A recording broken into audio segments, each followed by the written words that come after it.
any of the kids alive when your parents moved up to Wisconsin from Kentucky?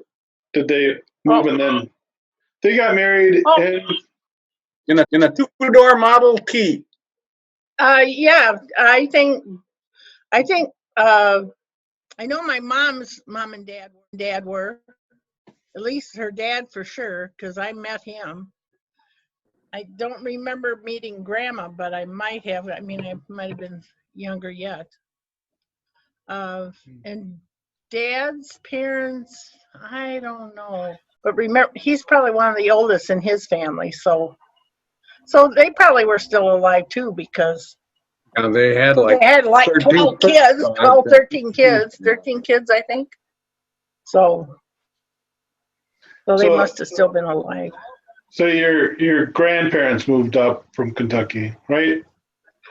No, just mom and dad moved up from Kentucky. But Uncle Dick and Aunt Mary were already up here. And jobs were so scarce and stuff because of the war and that. So then mom and dad moved up. And then Aunt Irene and Uncle Fred moved up. And nobody else came.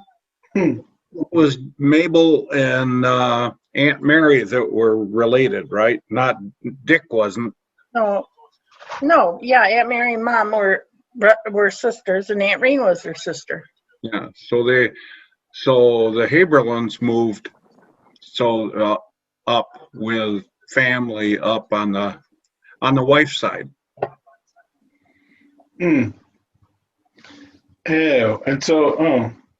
none of your dad's people moved up. So those are Canons, Canon, like Aunt Irene, or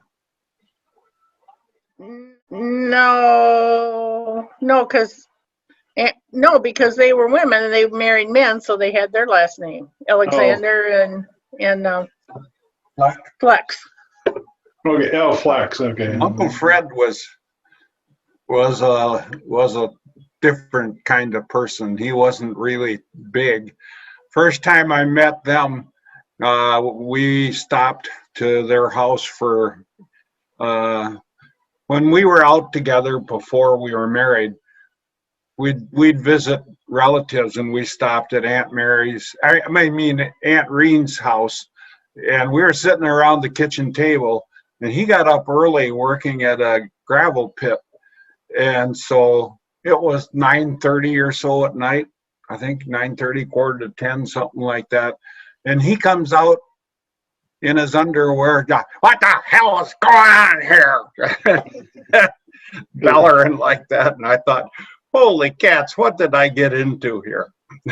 But his bark was worse than his bite.